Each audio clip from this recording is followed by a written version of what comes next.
Hello and welcome to Loot Level Chat, the podcast from Loot Level Chill. I'm your host this week, Mick Fraser, because Adam told us not to mention it, but he's not here, so he doesn't get to make the rules. We get to make the rules, yes. I'm joined by the super duper Steve Chambers. Hello. The Starship Trooper, Kieran Singh. Good evening. And the Party Pooper, Lyle Carr. Pendle, come on. Actually, isn't it? Lyle Pendle, yeah, shit. Yeah, but, you know, car rolls off the tongue easier. So we're back. We've had a little bit of an extended break since the Goatee Pods. That was the last. It feels like forever ago, doesn't it? It does feel like a while ago, doesn't it? The Christmas break just sort of went forever. Oh, yeah. And to be honest, I've been super lazy over the Christmas break. Like I've done nothing for the site since I think I did the Avatar DLC review at the end of last year. That's kind of what you're meant to do though, isn't it? It's Christmas I guess time to sit around, eat roses. I always feel guilty. I always feel like someone's watching me, like I shouldn't be playing games for fun anymore. Like that.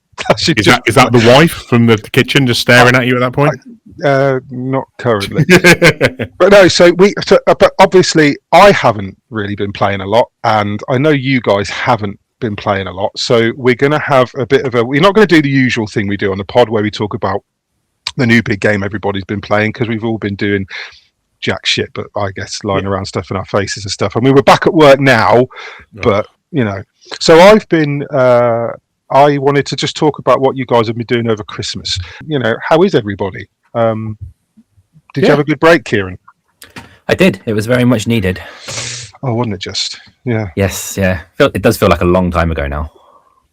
It does, doesn't it? It was just like, it always does though, doesn't it? Because you wait and wait and wait, and then it comes, and then it's gone, and you don't, like when you go back to work, it feels like I had a weekend. And I mean, I've been back at work now for a fortnight, and I can't remember Christmas. It's just a distant memory. Yeah. It's one of those things that when you're a kid, it seems to go on forever, because usually you break up at early part of December. Yeah. And then you're going back end of the first week of January, and it just seems like I had 17 days. I had 17 days off. And when I was coming up to it, I was like, every day was counting down, like 17 days, 17. Like I couldn't wait. And then it came, and then every day I'm like, 16 days left, 15 days left, 14 days left. Christmas is gone. Now it's Boxing Day. The tree's down. 10 days left. And then all of a sudden I'm back at work and I'm like, where did that 17 days go? What did I achieve? Nothing. I did nothing. I painted Warhammer and I played Diablo 4, which I'll talk about in a bit. But that sounds all right though for 17 days. And that sounds like a grand time. To be fair, I wasn't mad at it. But what about you guys? Who wants to start with what you were playing over Christmas? Lyle? Yeah, I can go for something. Steve. Okay. Yeah. Cool. Being the magpie that I am and seeing things that actually draw me in, I'm guessing everyone's heard about the rumours of the Witcher 3 DLC on the horizon. Yeah. Very excited about that. Yeah, which seems bizarre for a game that is so old now to be suddenly, here's some new DLC. But I think they're trying to keep interest up, aren't they? Yeah, and especially with The Witcher 4 coming, which we believe is going to be Ciri as the main character in this one. It is Ciri, and it's probably not even going to be here till 27 or 28. So I guess we've got a little while to go. I mean, we've seen her obviously mentioned throughout in The Witcher 3, but we've not really spent lots and lots of time with her. So I'm guessing they're going to be doing this as a way to pad out her character and flesh her out a little bit prior to spending more time with her. Possibly, but the cynic in me says that what they're going to do is release new DLC now, and then next year. So then we're going to. So say they release Witcher 4 in 2027, back end of 2027, right? I think what they'll do is they'll release DLC this year, and then next year we'll have another round of Witcher 3 Definitive Edition. But super definitive edition with the extra DLC now bundled into it, and it'll be called like the Ciri edition or something silly like that. Cheeky Switch 2 version. I was going to say, exactly, a Switch 2 version. And even though it's already on everything in the toaster, I think I've got it on every platform I own. I think it's going to be, because it runs like a dream on the Switch. Like somehow you played it on the Switch. I remember hearing on that. It's witchcraft. It really runs really well on the Switch, and I know they've made some real concessions with like the graphics. And is it not a little bit like Vaseline at times? Yeah, it doesn't look great, but it runs well, and like everything's in it. It's such a fucking big game. Yeah. And on a little screen, it doesn't matter if it looks a bit rough. It doesn't look great if you dock it. It's yeah, playable. you can get away with very it. playable. Can't you? Yeah, but it is playable. So that was coming up. So I thought I have attempted to play The Witcher 3 about 4 times, and for some reason I've always bounced off around the same point. Is it when Gwent's introduced, so you just play Gwent? I love a bit of Gwent though, man. That's always good. I can't. You know me in a card game, buddy. I'm in there. I can't do that in games. I can't play the ancillary card games. I just can't get any interest. It pisses me off. I had to grit my teeth through so much that section of Final Fantasy VII Rebirth because I loved the game so much, but I was like, I don't want to play this fucking game. I don't want to play Gwent. I don't want to play any game. And there was one in. It was like a JRPG. Well, I can't remember what it was now. And that had like a really deep card game. And like Adam and Chris got really into it. I can't remember what game it was now. And I was just, I can't do it.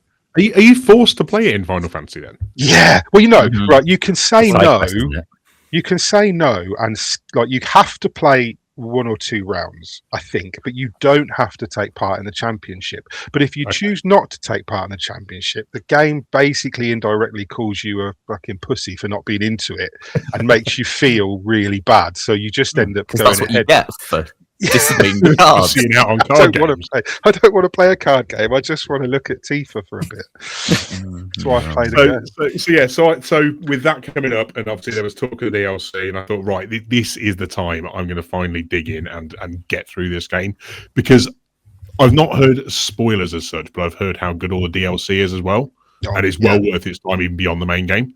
So I'm going to push through and go for the whole lot. Because it's just sat there. It's been sat there for years, and just I don't know what it is. It's about. I guess it's just me, and new thing has come along. Therefore, easy distracted Steve does his usual shit.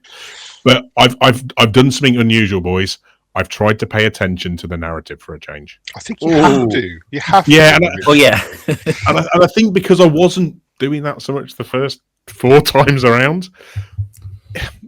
It's the narrative draw of this game over the gameplay, isn't it? Essentially, because it plays well, it's fun, and that's normally the bit that grabs me. But this time, I'm using the story for a change, and it's keeping me there. I keep going back into it. I'm enjoying it, spending more time. I'm desperately trying not to do our usual Mick of go around and clear the map of all of the tick boxes, because that's obviously the Ubisoft in me just seeping. Again, though. You kind of want to in The Witcher 3 because it's not like a Ubisoft open world. No, true. It's got I think more so with things like monster nests. Yeah, but those again, little bits, they're the bits I'm trying not to just sit and mop up because I know that will put me off. If I get into that rhythm, I'll be like, again, though, you kind of end up wanting to do a lot of them because you need the materials and you want to do because the crafting side of it is really important, like the potions and lotions and the bombs and all that sort of stuff. There is a fuck ton of that going on, isn't there? Yeah.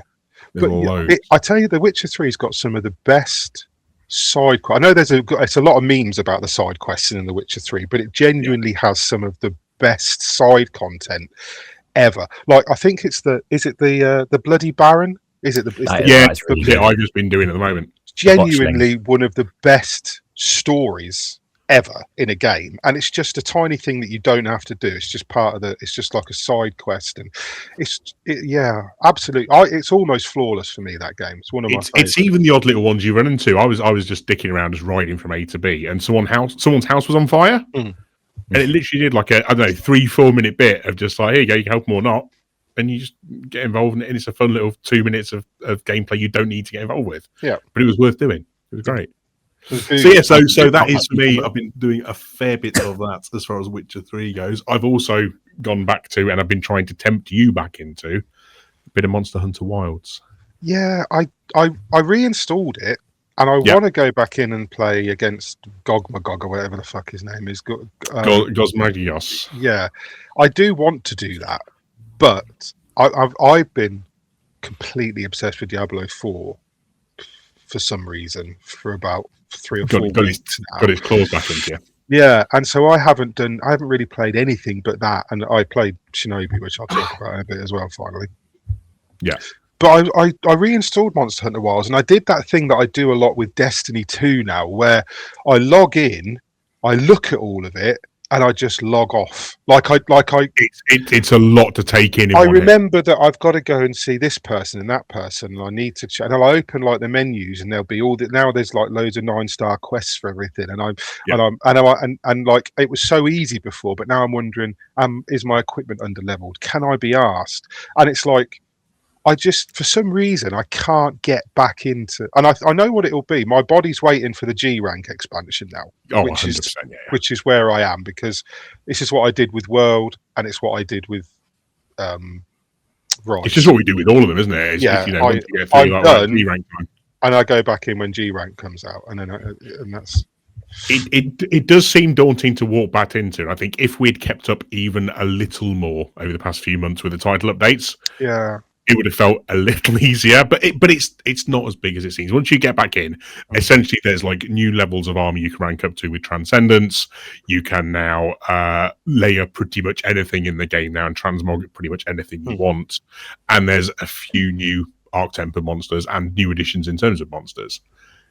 It is worth dipping back in again, that's for sure. Even if it's never going to get its hooks in like it did for the couple of 100 hours we put in back last March.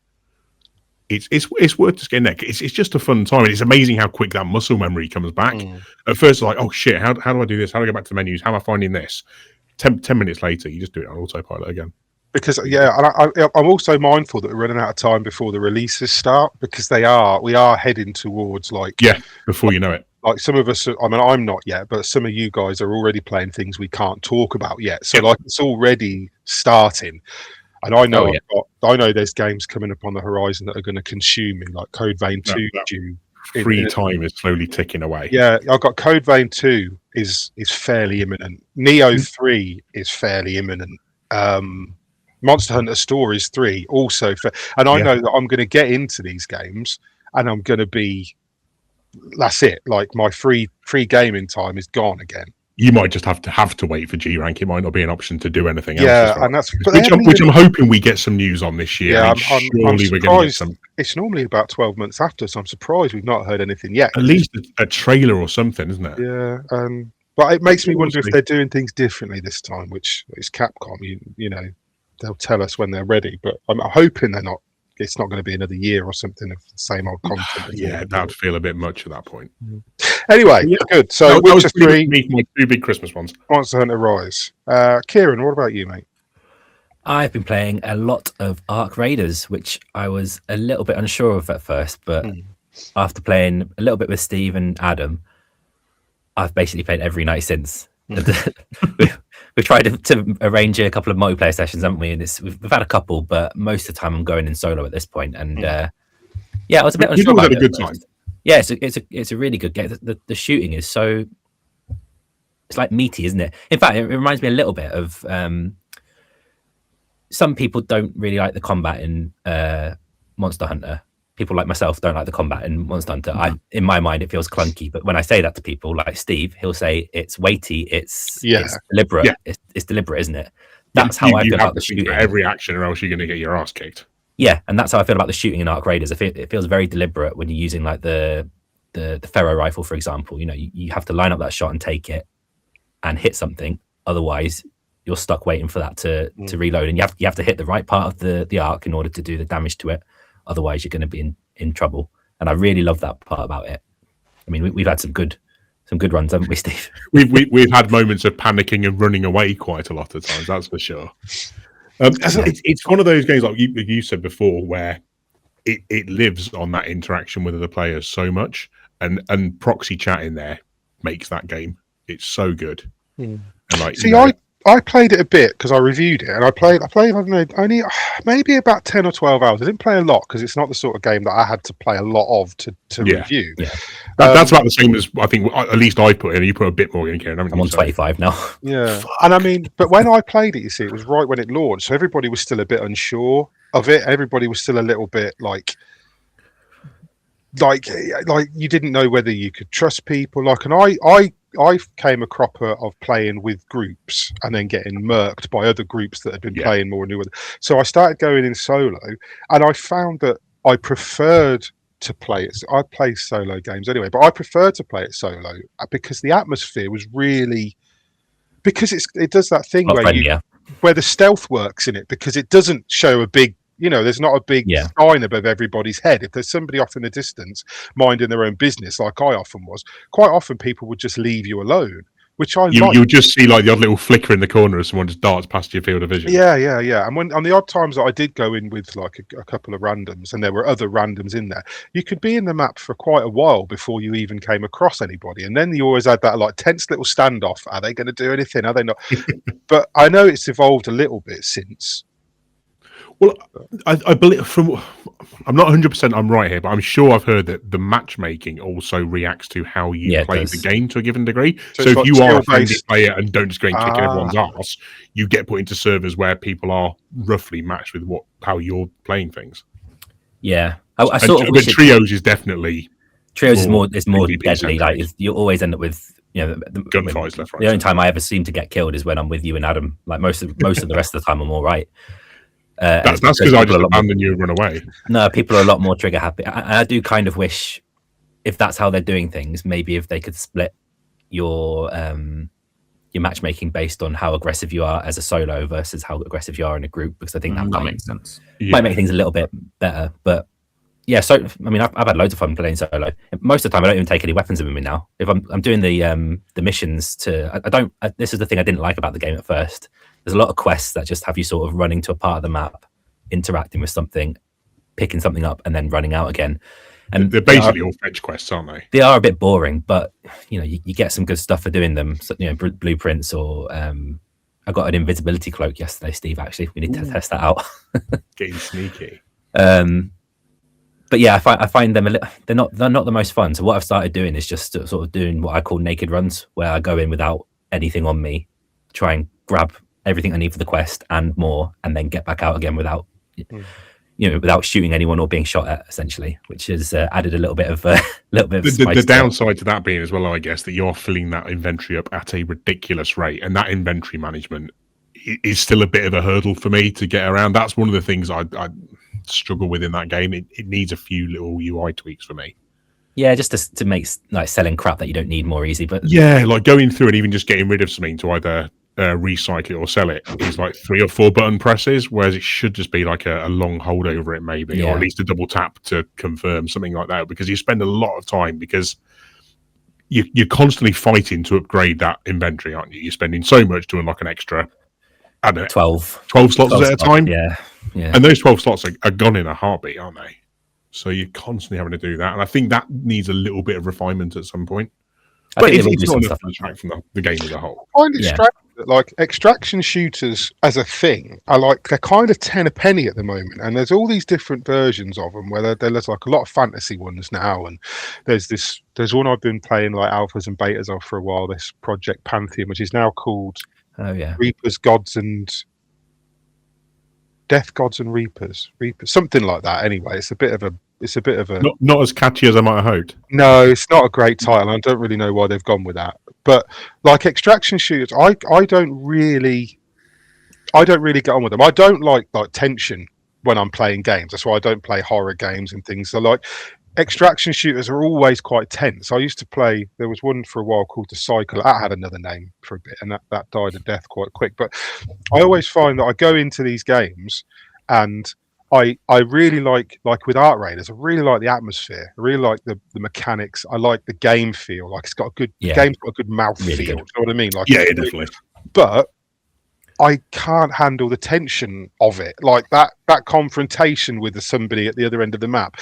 That level of tension for me, I don't enjoy it. So like, but that's why I find that sometimes you play extraction shooters with mates, and then the tension's broken because you're all having a laugh and pissing about. Yeah, it certainly helps, especially when someone's playing a fucking recorder off in the distance.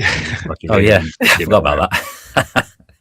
It's just so weird how it's just took off. Like, because like I said, it's not a new thing. It's not like it's come out and I think the devs have generated an awful lot of goodwill in a really short space of time. Kind of the way the Helldivers, can't remember the name of the devs off the top of my head, but the way Helldivers 2, those devs came out and everybody just loved them straight away because they were listening to players and they were implementing feedback that the players were asking for, and obviously they had a solid game to begin with.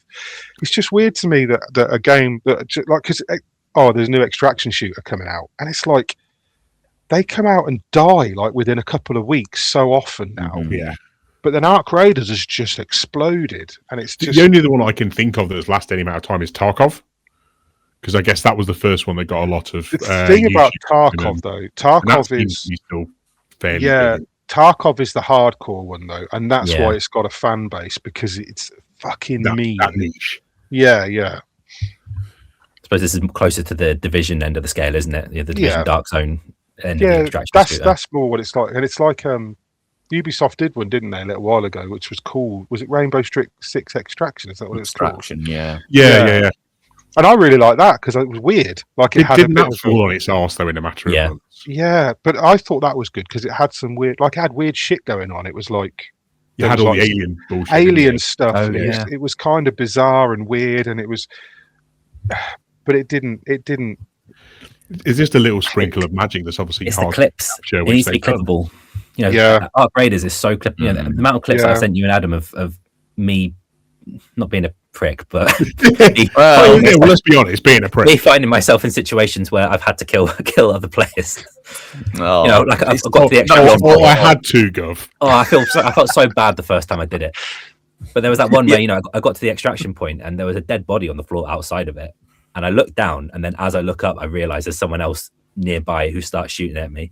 Or I had another one last night where I found this poor bloke downed in a down state with a damaged arc nearby him. So I finished it off, and I said to him, I bandaged him up, thinking that would help him because I've never actually had to do it before. Yeah. I bandaged him up, and he looked at me and said, "That's not going to. All that does is postpone how long it takes for me to die." Please tell me you just kept doing it for like half an hour. He said you need a defibrillator. I said, "I'm really sorry, I haven't got that." So he followed me around for a bit, and he basically said, "I'm going to die now, so just I've got a blueprint and some other stuff on me. Feel free to take it." I was like, "All right, fair enough. Thank you very much." Cheers, pal. Brilliant. While you were laughing at the defibrillator in your inventory. All you've done is prolonged my suffering. Thanks very much. He might have stranger. Would have been kinder just to put him out of his misery and take his stuff. Well, I did in the end. I literally seconds before he was going to die, I realised, because I couldn't really understand what he was saying at first, but like literally seconds before he died, I knocked him out and took his stuff. I thought that, like it's those little moments where you interact with other players. What a Samaritan. What a Samaritan. Let me just bandage this and then fucking... I don't think we've played a session of it where we haven't had at least a couple of moments that are clip worthy as well. They just always seem to be there. There's that one of you with the zip lines that Adam loves. There's a building where there's a zip line going up and a zip line going down, and we were trying to get to the top of the building, and Steve runs in and goes, "Up we go," and got on the wrong fucking zip line. Straight down. Fucking ate my words in a split second. Is ridiculous. But there's always something that's worth showing off and chatting about with it. It's great for that. Yeah. It'd be interesting to see how it holds out over the next few months, because obviously we've just come out of it where they've had their seasonal event, haven't they? And that was a bit questionable. I think the expedition, the reward, you know, you wipe all the stuff that you've spent 25, 30 hours trying to get, all your progression. Is that specific then for the season, essentially? I don't know. I hope not. Because I don't know if that's just like hitting prestige in, say, COD, and you're going to do that over and over, or if that's specific to, I can't remember what the name of the fucking season thing was. Flickering Flame, something like that? Oh, yeah, Flickering Flames, yeah. I just wondered if it was specific to that. So it'd be interesting to see what they do with that next and where that's going to go. They can do what they want. I'm not going to give up all the stuff that I've collected and all the things that I've collected off these poor people that have died in front of me to get a 5%. Their sacrifice won't be in vain. Yeah, I want my stuff. You know, I'm going to hoard it, and I'm not going to give it up for that. I feel like they will tweak that a lot going forward. They'll have because they had. I think I said to you guys in the chat the other day. I was reading that something like only 10% of players went through with it, and because. Like, I think you had to have a certain amount of in-game currency to make the most of. You have to commit a load of resources. That's 10 pages worth of resources you've got to commit to. Yeah, do it. And because it wasn't compulsory, a lot of players were just like, "Well, I'm not doing that." Like you said, I've played this for 40, 50 hours. I don't want to wipe this character and have to. Even if I do start with a boost, I don't want to start again. And I think it speaks to there not being enough. There's not enough progression at the moment. Like, you can hit that level, and then it's like, well, now what do I do? Do I just keep going in, and do I keep? Because I presume you don't level up infinitely. I presume there's a cap on everything that you can hit. there's a skill tree, isn't there? And the skill tree is agonizingly slow. Like to get to the first tier of one of the 3 trees, you have to commit 15 points to that tree. So 15 levels of points essentially before you can access the first tier, which then lets you do. There was something that I wanted to do. I can't remember what it was. It was on the agility tree, but it took absolutely fucking ages, and that's why I'm not going to do the expedition, because it took so long just to get to that. I'm not even anywhere close to finishing the tree, because there's another tier gate above that, which you then have to commit another 15 points for. Oh, so if you do the expedition, you lose that. You go back. You wipe everything. You lose all your stuff, all your progression. I think they'll be looking at that. I think because they need to incentivize people to do it. Yeah. But at the same time, maybe they need something like they do, like in Diablo 4, for example. Like if you want to play the season, you have to start again. Like every season, you have, and you begin again. New character, empty stash, no money, no levels.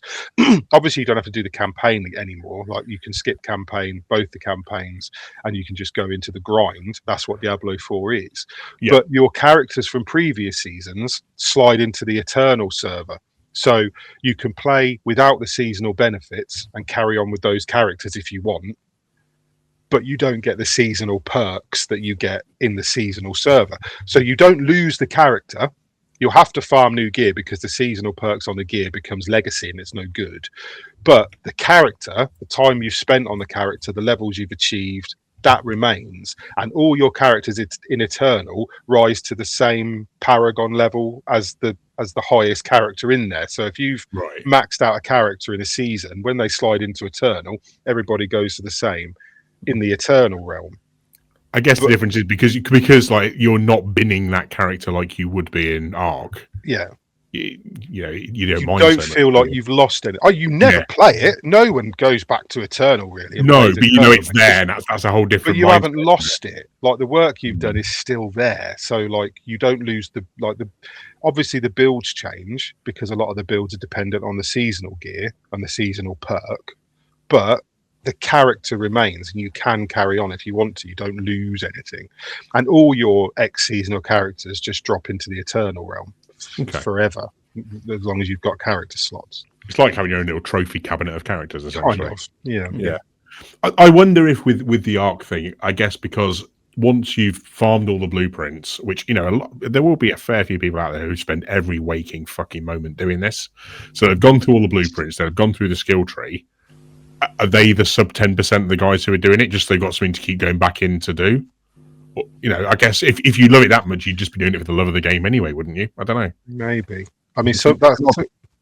Really, the gameplay, playing the game should be its own reward. That's what. But it's not, is it? Because if they introduce grind mechanics and leveling mechanics, and that's what hooks you. Yeah. That's what. We love a dopamine of numbers, man. That's exactly. How it's human. Number go up. That's what we're there for. But I don't know. I don't know what they'll do going forward with Ark. It's a weird thing because it's a very, very popular game, but like that burns out fast if you're not careful. Like Helldivers 2 went up, and then just plummeted, and they scrambled. And the more they scrambled to fix, the more they fucked up. And I think they've wrestled it back from what I've just reinstalled it because I want to go back in now and they play this new content stuff. But I feel like they've wrangled it back in a bit, and it's kind of just been really quiet for a long time, Helldivers 2. So I wonder if they fixed it now. But that was the same thing. Like throw content at it, everybody loves it, everybody's excited, and then it hits a peak and it just plummets. And it was a really strange thing. And I wonder if Ark will do the same. I'm guessing as devs, you have to prepare for a given level of engagement. But if that skyrockets beyond your wildest expectations, what do you do? Well, and on a live service game, you've got to be putting stuff out there left, right, it's not like a Dispatch problem. A Dispatch sold X amount of million units and no one expected it, but it was finished. Like you don't have to do any more work on Dispatch. You can go on to the sequel. You've got the money. It's in the bank. Whereas something like Ark, it's like, and because you get YouTubers who are playing Ark for 15, 18 hours a day because it's their job, they vet the content in a couple of weeks max. And then it's like more. We want more. And then that their lack of enthusiasm for the content feeds back to the players. Yeah, because that's what influencing it, isn't it? So anyway, that's Ark. I think we've I'd say we've kicked the Ark out of it. We have, good, clever. So Lyle, what have you been playing, mate? What's been on your screen? What have I been playing? So What haven't you been playing? Well, yeah, that's the real question. Am I right? No, it's not, because that would be a weird thing. That's a silly question. You could list them forever. Yeah. Yeah, it's an endless podcast. Well, so obviously last year the Switch 2 launched, and in, the true game journalist fashion, like, that was a busy time. Like, I reviewed, like, what?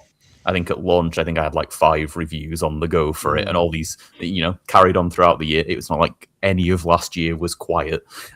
So there are like elements to that console that I never really got a chance to explore. One of them was the Switch Online now has GameCube games if you have that subscription. So, I loved the GameCube. It was like, I feel like the GameCube was the console where it was when I hit my like peak level of like, I fucking love video games, and I had like my own bit of disposable income to like get all the fucking video games just from like doing a paper round, and there not being quite so many hundreds of games back then. So yeah, for me, the GameCube is like that point in those teenage years where you like fully go super fucking hard into video games. So, I have a lot of nostalgia, and I also, I love that console. And I think like there's sort of a level with these retro like libraries that are on many a console, but the Switch specifically, where like games on like no one really can be bothered going back to play like the NES games, or most of them. You're not going to like go. You give them like a 30-second blast, don't you? And go, yeah, that's fine, thanks. You don't sit down on your Christmas break and play 3 hours of Ice Climbers. Like, that'd be fucking weird. But like when you hit the GameCube levels, I'm like, oh, that's when like the real games start. That's not that there aren't other great retro games, but I don't know. Like, that's a level where it doesn't feel quite like I'm like going into a time capsule. So I played quite a few of them, but the main one I like played all the way through and like decided I was fully doing was I was going to complete Luigi's Mansion, the first Luigi's Mansion, which I just think is such a fucking charming, lovely game. And it's like, I think one of the reasons I picked it was like, I think it takes like 6 hours to beat. So like, I was pretty sure that I would be able to commit that time over the Christmas break. And like, I don't know, it's sort of weird how much unlike any other Nintendo game. It certainly was back then, but like even the sequels are very different to that original game in like just how it's like this weird like survival horror, but Nintendo, and it's just such an odd blend. Does it have a darker tone than the sequels then? Yeah. I mean, I didn't play 3, which everyone seemed to like really love. That's the one I played. Get a bit of gooey. Yeah. Because that was sort of like made up of like different themed floors and stuff like that. Whereas, as well, to my knowledge, I'm pretty sure that's right. Whereas the first Luigi's Mansion is like you kind of in like a like it's almost like Resident Evil-esque, where you're in the mansion. Do you know what I mean? It's that, but so you're going back and forth and like getting keys for old rooms and stuff like that, and there are like various sort of standard ghosts that you'll see as you go, but also these like portrait ghosts where they're like specifically like ghosts that have escaped these pictures, and there's like a specific way that you can then capture them. So there's like one of the early ones is there's a guy on a rocking chair reading a book, and if you look away for long enough, not shining your light on him, he'll like eventually, as he's reading, yawn, and when he yawns, he reveals his like heart that you can start sucking up to get him. And they've all got these little like they're like barely puzzles to, or a few of them maybe are a little bit more, but like just like these little like things that make them all feel a little bit different and interesting. It's one of those games that I haven't gone back to it enough in recent years because who has time, but it's one where I definitely completed it like 4 or 5 times. Like I remember it being something where in like a university house where we were all just like hungover and ignoring doing responsibilities, it being one of those games just like lots of people vegging out on sofas, vaguely passing a controller around and playing. It's just one of those. It's got that hit of nostalgia, and it was just so nice to play it. And like that, I'm really enjoying that catalog's growing as well, because they just added like the GameCube Fire Emblem game, which that went on last week maybe. Yeah, something like that. And GameCube and that fucking weird Wario one as well. Yeah, which I tried about 20 minutes, just went, nah, thanks. Yeah, I had that exact same thing happen. Yeah, it was one where I didn't. Dreadful. I didn't play it at the time, and I heard that like I remember reading that it was supposed to be good but quite short. And when you're a like young person trying to make the fucking most of those spare bits of money, yeah, you're not buying short games, are you? No, exactly. That was never it. And then it didn't click for me going back. But yeah, the GameCube has a lot, and I think pretty soon we're probably going to be getting some Pokemon games on there, because I know they were revealed in like the initial trailers when the GameCube games were first announced for coming to the Switch 2. And I think it's Pokemon Day where they do a stream pretty soon. So I'm kind of thinking they appear at that point in time, and they're going to be somewhere I'm just going to have to. If you're going to have a reveal, that'd be the time to do it, wouldn't it? 100%. Like they're just waiting, and I know like you can't get a community more hungry for that shit. You know, like if any community is gonna like, I watch fucking dozens of hours of Pokemon YouTubers every fucking week of my life. Like, I know that these people will take every little bit of content that Pokemon could ever put out, and like there'll be stuff about it. There'll be people who make up fun quizzes about it and shit like that. Like, no matter what happens, they're gonna love that. And you know, I'm gonna be on the ground floor too. But that leads nicely into my next game, because I've also been playing Pokemon Violet, but the Switch 2 version, because that's the one where it doesn't run like shit.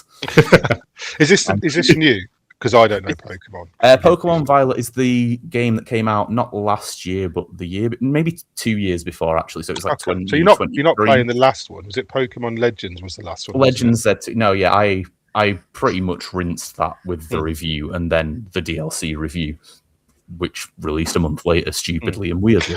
But yeah, so I've done. I mean, you know, I'll still go back and do some things in that, but I've done like almost as much as I could in that game. Whereas Pokemon Violet, which is like the last sort of main series Pokemon game that brought out new Pokemon and stuff like that, I actually didn't play it at all because it released in like December or something of that year. So it was one of those where like it didn't fit in for Game of the Year times, and that's usually, you know, how I structure pretty much all my fucking video game playing. But also when it launched on the original Switch, it ran like shit, as I previously said.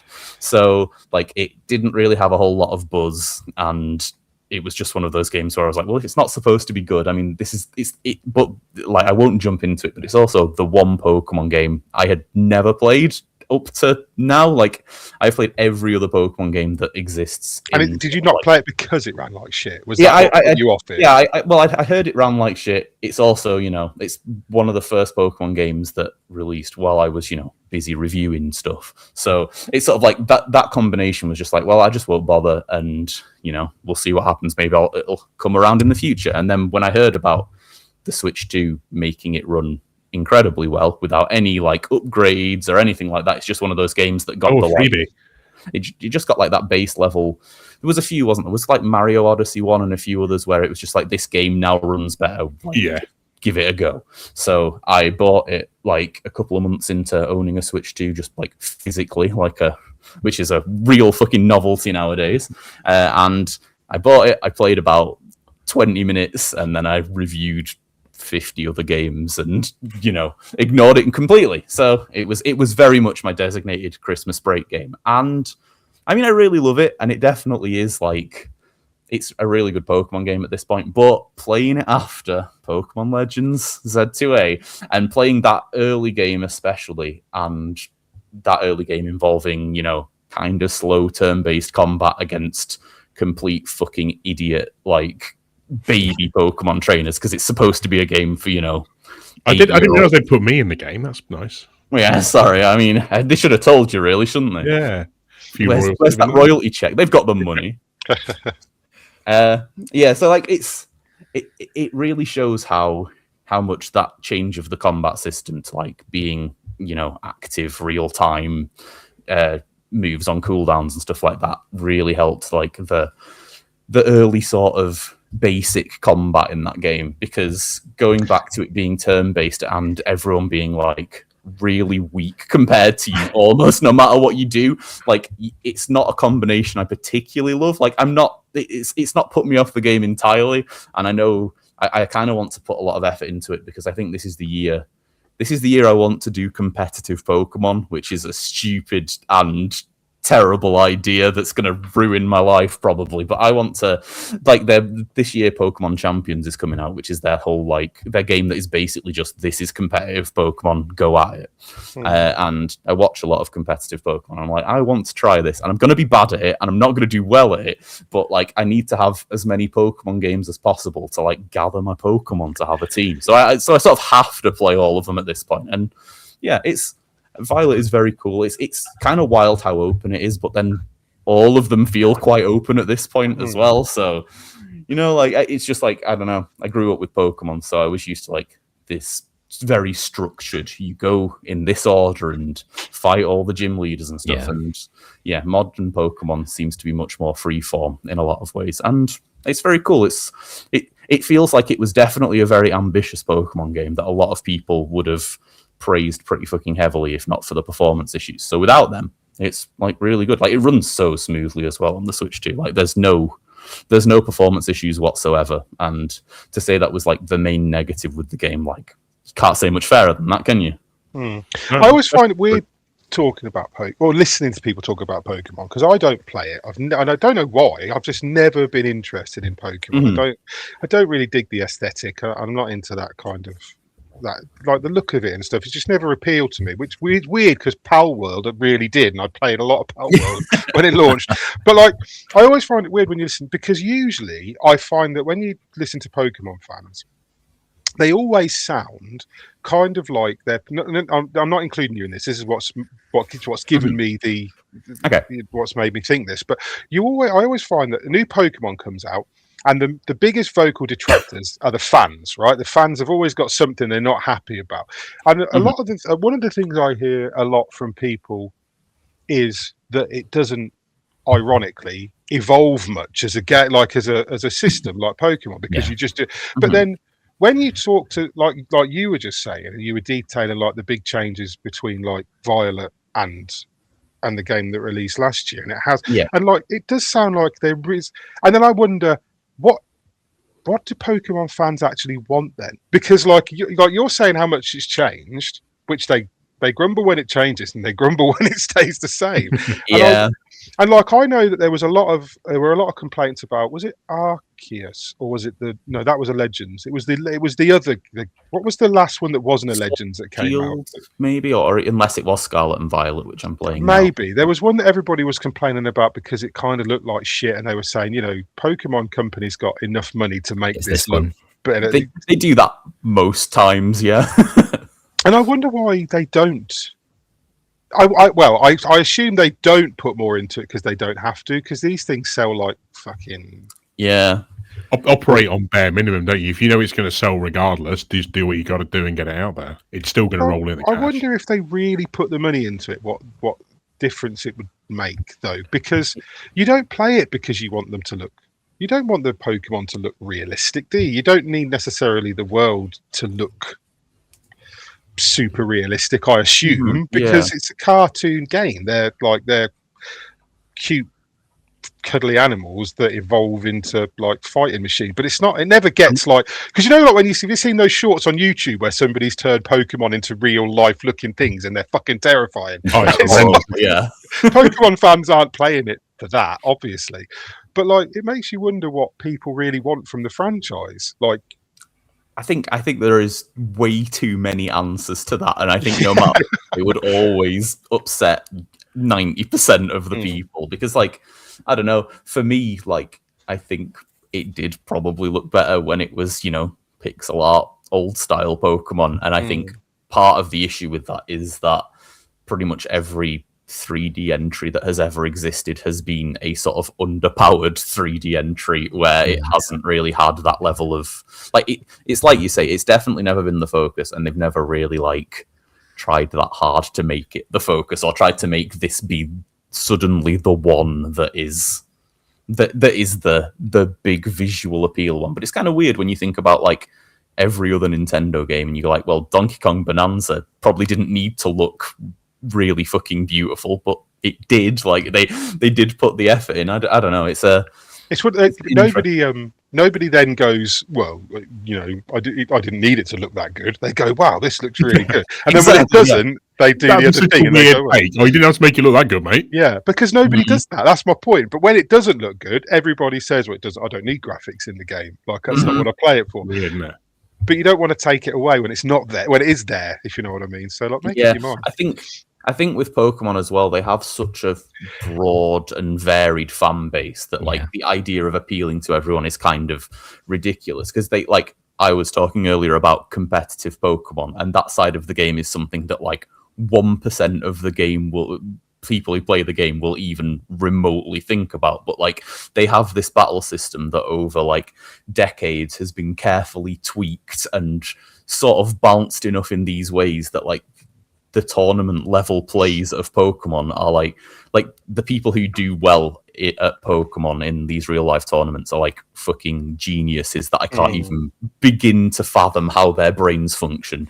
And like the fact that they have this battle system that has that level of nuance to it, and then you play the games and none of the AI ever acts like that could be even possible. It's like I don't know how you even make that jump. It's such a weird one. I mean, I think that's why Pokemon Champions is coming out this year as this like portal into playing the more serious side of the game, because at the moment there is sort of you play through the game, and then if you jump into that side of it, then you are going to be like light years behind everyone else who's been doing it for decades and has like worked out the exact stat spreads and meta that work for all of these different like thousands of fucking Pokemon at this point. You know, like it's very daunting and weird, and it's certainly why I never even thought about doing it until they announced this game that is going to, you know, allow I'm you imagining like just a whole bunch of guys sat with a whole bunch of spreadsheets at this point.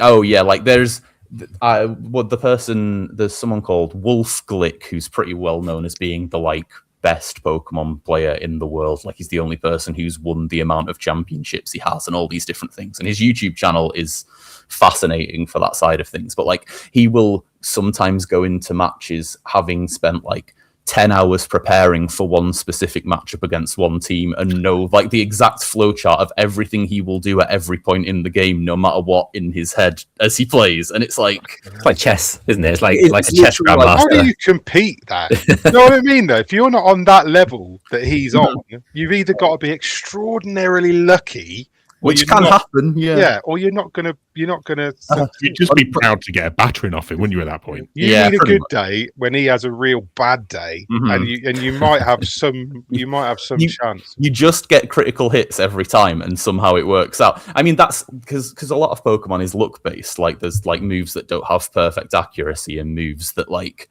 have higher chances of getting these 30% chance of doing double damage or whatever, and for him, he uses absolutely nothing luck-based because then that can't influence how it goes, and he knows his own skill level is the only thing that like makes it possible. But then at the same time, if someone else does get really lucky, it can still happen. But it's mad. I mean, I'll let you know how badly it goes when I start later this year. The thing I've taken from this conversation is I'm looking forward to your tales of competitive Pokemon play. Where I'm going to get completely fucking battered. It's going to be great. Maybe you're going to be the very best. Maybe that's the podcasting of itself, isn't it? Do you know what I mean? Yeah, maybe. Okay. Well, yeah. What are we on? Yeah, we're getting close to the end, so I'll go through what I've been. Tell us, Michael, what you've been doing. So I've played. So I've only really put time into Diablo 4, right? Mm-hmm. But I've played fucking load because I've had one of those things where. So what happens to me is this is very much a pattern, right? I get to the end of the year and I'm done. Like I'm done with games. I don't want any games. I don't want anything. So I took on the Avatar DLC to play for review, which I sort of mashed through it quite quickly and then sort of wrote the review and just sort of got it out of the way. And I'm not saying I didn't give it a fair shake. It was all right. It was quite good. It's a decent DLC. It's a decent game.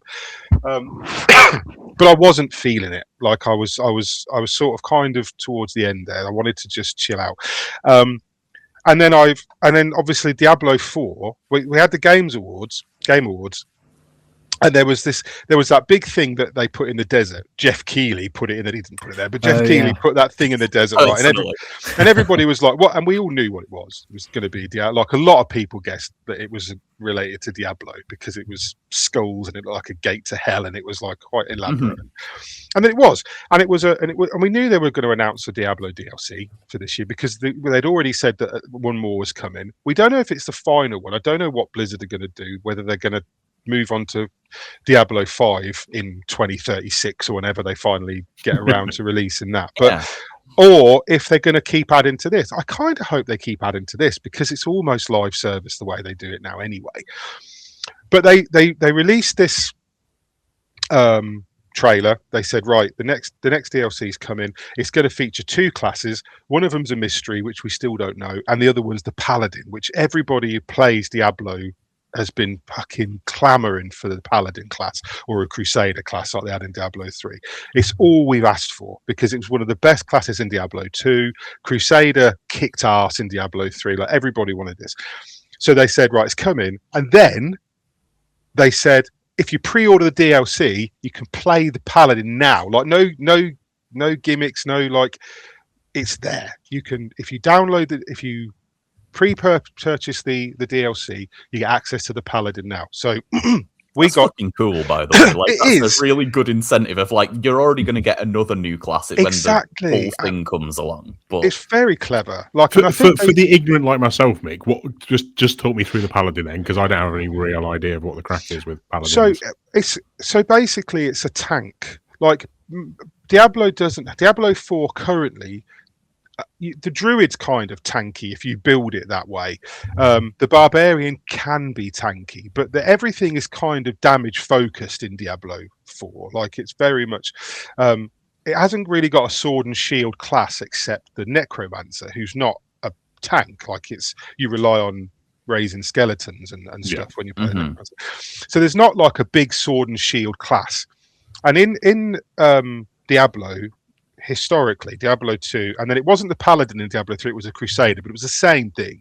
It's basically a wholly focused tank. Like you get a character that can just take shitloads of fucking punishment and can deal out loads of punishment, and it uses a combination of like holy and fire magic to deliver its damage. And so you have things like auras.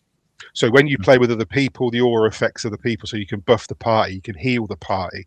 You've got things that are ticking away all the time where you're constantly dealing damage to enemies that even come near you without having to touch. Like you've got thorns in Diablo, that's a mechanic, but the Paladin takes it to another level where you've got like mass amount of thorns, but you've also got auras that will just like strike enemies with lightning if they come too close. And it's like, it's massively fucking overpowered. Like there's no question. They know what they're doing. They've made the best possible class in the game. There's a build in it called Auradin, which is basically Paladin, but you only use auras. You can't die. Like I've watched people playing it at because you get to like you go through the difficulty levels and then you start unlocking the torment levels, and they're just higher levels of difficulty with better loot. And Diablo, the numbers never really stop going up. You just like I've seen people who they like changed it now so like your health and armor is combined into a toughness, and you start with like 10 toughness. And I've seen people with like 1.5 million toughness. Like it's crazy. They've been grinding. But exactly. I mean, mine's about. My base toughness is like up to about 400,000 because I've hit tier 4 and I'm doing all the like the hard end game stuff. But like it's this class that they dropped is deliberately OP. Like they're selling the game. They want you to go if you want to do the hardest content. This guy does not die. Like you if you play the auras right and you build right, and I don't care what anyone says. I genuinely think Diablo 4 has got a great class system. Like the build. The theory crafting in it is great. Like every class has got multiple different ways to build it. There's meta, obviously, which I don't really like. I never try and play the meta builds. I'd rather just throw stuff together and see what happens. But when you reach a certain difficulty level in Diablo 4, you can't. If you're not playing some version of the meta, it kind of railroads you into it a little bit. Everything's a DPS check or a damage check. You can't. So you have to sort of listen a little bit to what Yeah. the big YouTubers and the websites are saying, and I do eventually, because eventually you've unlocked all the gear and the unique stuff, and you've hit the max levels and whatever, and you can go into something like Icy Veins or Max Roll, the websites, and you can find a build, and you've probably got all the stuff to make So you that can just build. give it a go there and then. Yeah, and you can, and then you throw it together, and then you play it, and you go, "Fucking hell, they really do know what they're talking about." Like I thought, that works. Oh, mine's fine. You know, I'm struggling a little bit. No, you play these curated builds that someone's put this much effort and time into building and theory crafting, and it takes the game to another level. And then all of a sudden and so I've just been kind of obsessed. And like normally, I played up to, I think this is season 11. So I played Diablo 4 through the first couple of seasons, then Vessel of Hatred, and then I stopped. I played the last season, I played all the way through, I think was season 8 or 9. And then I had like a break. And usually what I'll do is I'll play to the end of the season with a character, and then I'll go away, like I'm done. But this time I'm running multiple characters. I've got multiple characters to the end game, because you share. So your first levels 1 to 60, your character levels where you unlock your skills, you have to do those with every character. After you hit the cap, you unlock up to 300 Paragon levels, and the Paragon levels have a whole separate skill tree, and you can build in certain ways, and you've got like, it's like a board, so you get a Paragon board, and then you fill it up to the gate, and then you put another board, and each board has its own like buff. But you have to put points in to reach the buff, and that activates the buff. And then you put more points in, you reach a socket. You put a glyph, of which every character's got about 20 glyphs. You pick a glyph and put that in, and the glyph will have, like, for every intelligence node in range, increase your damage by X%. So you then build around the node, right? You build around the glyphs with the nodes, and then most of them for the paladin are uncapped. So like you're doing like this particular damage, which you've already increased by like 300%, because you've put that glyph and maxed it out. Now that damage that's already there is increased by like another 300%, and it's like to the power of nth, and it's crazy. So you're just a walking nuke at this point then? I mean, honestly, you can put on damage numbers, right? And sometimes you can't see the screen, it's just damage numbers. And I've seen people screenshot like 5.8 trillion, like that's the damage they're hitting.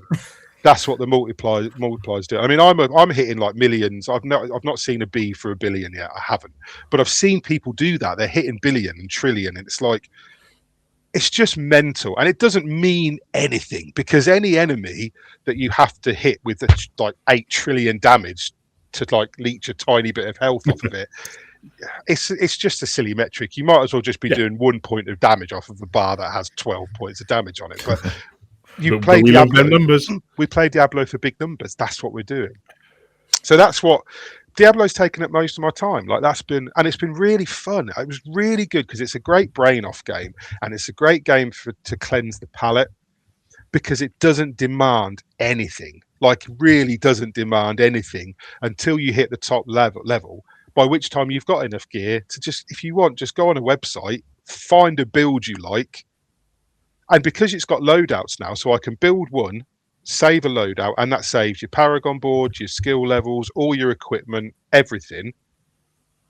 And then you find another build, completely change your skill tree, because every character's got multiple different, like usually 3 or 4 different set paths that you can specialize in or combine. So you just go, well, I'm bored of this one now, I'll make another one, and you go and make another build, and you build all that, and then you save that as another loadout, and you just switch between them. And it's got like a lot of boss rushing stuff. It's got a lot of content. It sounds like you can get a hell of a lot of value out of it. I love it. I must have put a fresh 45 hours in easy, because I also bought it on. I bought it on PC as well, so I could put it on Steam because it has cross save. Right. So, but you have to own both copies. But you can jump between PS5, PC, whatever you own it on that you're connected to your BattleNet. You can play it. So when I went away over Christmas, like I took it away on Steam Deck and played it on Steam Deck. So yeah, it's like a fresh, like whole game. I played like 40 odd hours, which you'd get from like a full game, and this game's like 3 years old now. So that's not bad for a man who didn't want to play any games at Christmas. Yeah. well, but see, I have, but then I've also dabbled. Like I finally installed Persona 5 Royal. Excuse me a second. That is a tone change and a half there. Let's just switch this. I wasn't expecting right that, to be fair. I'll tell you what it is, right? Everybody we talked extensively at the Go-To Pods about like 100 line and such like that, yeah. And like I hear about Persona 5 all the time from various places. And I've had it in my library for ages. And I thought, you know what, it's Christmas, I'm gonna give it a go because I've got time to spare to play games. I've got 100 hours. I won't just play a quick couple, 4 or 5 hour games. I'll just chuck myself at this The instead. trouble with me is, you probably know, I have the patience of a toddler when it comes to like, if a game doesn't hook me in fucking 25 minutes, I just don't go back to it. So I've put Persona 5 Royal on, I've played an hour, I've practically fallen asleep, and I've stopped and I've uninstalled it, and I've gone to Adam and said like, yeah, try Persona 5. It's not, and he's like, yeah, it takes ages to get going. Like I've already uninstalled it. Like me and that game are done. Like that's it. It's all it's getting. Yeah. Royal starts way faster than the base version as well. Yeah. So like you does, save like hours of like. Really, like it could have been way worse. I didn't hate it. The only one I've played for any length of time was the remake of Golden, because I reviewed it and I played quite a lot of that, and I did get into it eventually, but it took a while. I only persevered because I was reviewing it. But I also dabbled. I ended up playing Tomb Raider from 2013. I just installed it on PC on a whim. Absolute banger. And played like 2 hours of it and was like, why am I playing? What am I doing? Like I played this at least 3 times on different platforms all the way through. And then I'll try Shinobi because Lyle bigged it up a lot on the goatee. So I played Shinobi, fucking amazing. Like really, really genuinely wish I'd played it before the goatee, if I'm honest with you, because it would have I probably would have fought for it a little bit, and it might have got wheeled its way. It definitely would have knocked baby steps off the top 10 anyway. Thank you for that then. But yeah, so I've been a bit eclectic at Christmas. I've just sort of gone. I was trying to find something that would take me away from Diablo 4 because I was aware that I was pouring my life into it again, and like it's easy to fall into those comfy states with things, isn't it? Yeah, I just couldn't. Oh, it's an easy fall back on. I'll just do a bit of that, and I couldn't find something to stick. And I tried, like I played a little bit more of Death Stranding 2, and I just find it just a bit too meandering. And that's a game that one day I'll just, like I did with the first game, I just suddenly played it all in like 2 weeks and loved it, but I couldn't get into it until I think I had to review the director's cut, and I put it on PC and I started and I was like, God, this is a bit of a trudge. And then 10 hours later I'm like, this is amazing, and it was I really, really liked it. So like I'll probably come back to that at some point, but I'm well aware because we've all been looking at what's coming because it's what we do. Yep. And 2026 is fucking heaving. Like it feels like this year is. We haven't got a lot of release dates for things, and some things will slip, but there's some mammoths this year. Do you know what I mean? It feels like that every year now. Like if you look back at the past 3 or 4 years, every year just feels stacked nowadays. I think since like 2022 or 2023, it's been that level where there hasn't been a year that hasn't felt like fucking breakneck from basically start to finish, or maybe since from like mid-January to finish. It's always back end of January, and it just sort of hits.